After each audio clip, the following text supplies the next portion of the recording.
Mga kaparokya, kahapon po ay ibinahagi ko sa inyo ang TV ratings ng dalawang noontime show para po sa araw ng Lunes, September 16. And sad to say mga kaparokya ay muli na namang gumawa ng bad history. Di lang ang Eat Bulaga, pati na din ang Mother TV network nito na TV5 kung saan nakuha nila ang pinakamababa nilang ratings mula nang maging parte sila ng TV network ng mga kapatid na pagmamayari ng business tycoon na si Manny V. Pangilinan. So mga kaparokya, sa mga hindi nakakaalam or bago lang na nakatunin sa channel ko, ang most recent lowest TV ratings ng longest running noontime show na Eat Bulaga ay 3.3%. Pero nitong ang Lunes, September 16 ay na-break nga nila ito. Bagay na hindi maganda ito para sa mga solid supporters at viewers ng Eat Bulaga. But on the brighter side of this mga kaparokya, lowest ratings could probably be one way para pagandahin pa ang mga segment nito. Remember, Showtime got lowest ratings with 6.4%, pero after that, nagpalit agad sila ng segment. But I'm not saying napalitan na dapat ng Eat Bulaga ang mga segment nila, kasi for me, it's highly recommended naman mga segment tulad ng Sugod Bahay para sa mahihirap, kung saan mismo ang Eat Bulaga ang siyang lumalapit sa bawat barangay. Pera fee na para sa mga studio audiences. Gimme 5 na mapapaisip kang talaga. At ngayon nga yung bawat judgmental ka ba na maraming kapupulutan aral. May time lang talaga mga kaparokya na bumababa ang ratings ng dalawang noontime show, pero no pressure at chill lang ang Eat Bulaga. At never nilang binanggit na number 1 sila kahit nung nasa GMA pa sila. So yun nga mga kaparokya, ang Eat Showtime po ay nakakuha ng 7.1%. Ang Eat Bulaga ay 3.1%.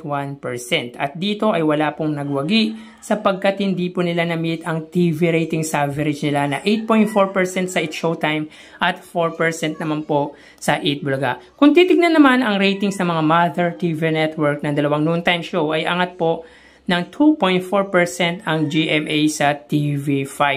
At ito na po ang pinakamababang ratings na nakuha ng TV5 buhat ng maging noontime program nila, ang Eat Bulaga. Mapunta naman po tayo sa araw ng Martes, September 17. Pero bago natin umpisahan yan mga kaparokya, ay humiling ako sa inyo na pakisubscribe ang aking YouTube channel, pakiclick ang bell icon para una kayong manotify sa mga bagong video na ilalabas ko, at pakidami nyo na din na i-follow ang aking Facebook page na Mega TV at ang aking TikTok account na Kaparokya TV. Maraming salamat! So diretso na po tayo sa ratings mga kaparokya. So dito ang Eat Showtime ay may 8% at ang Eat Bulaga naman po ay may 3.7%. So both noontime show got positive percentage para sa araw ng Martes, September 17. But unfortunately mga kaparokya, they don't meet their average ratings, which are 8.4 and 4%. Eat Showtime, Eat Bulaga respectively. So meaning wala pong nagwagi sa kanila kahit tumaas po ang numbers nila.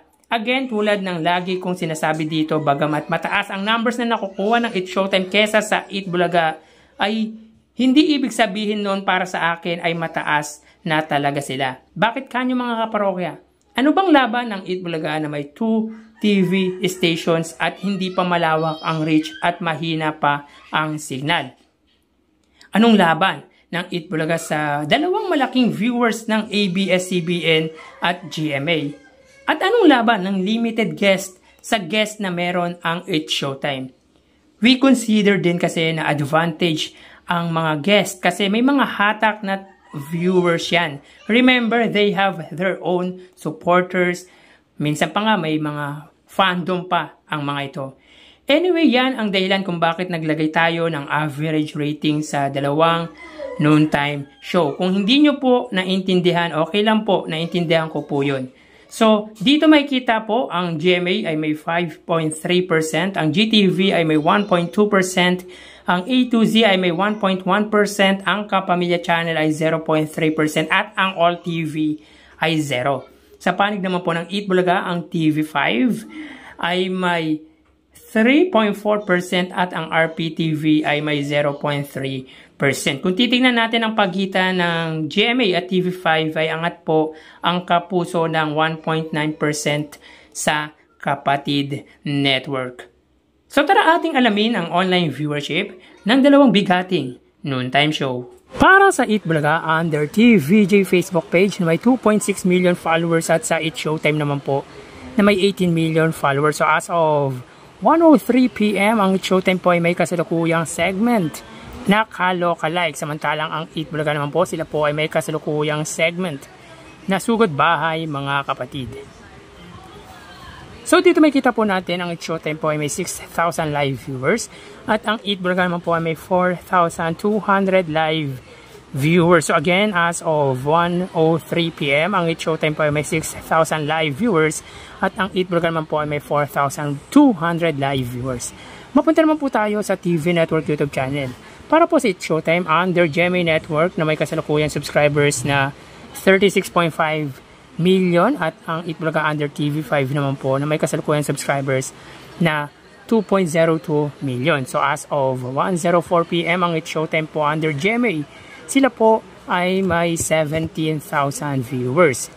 Ang Eat Bulaga under TV5 naman po ay may 30,000 live viewers. So again, as of 1:04 PM ang Eat Showtime under GMA Network ay may 17,000 at ang Eat Bulaga under TV5 naman po ay may 30,000 live viewers. Mapunta naman po tayo sa main YouTube channel ng dalawang noontime show. Para po sa Eat Showtime, under po yan sa ABS-CBN Eat Showtime na may 2.38 million subscribers at para naman po sa Eat Bulaga na kasalukuyang naka-advertise po ay may 1.1 million subscribers or 1.11 million subscribers. So as of 1:04 PM, ang Eat Showtime po ay may 63,000 live viewers.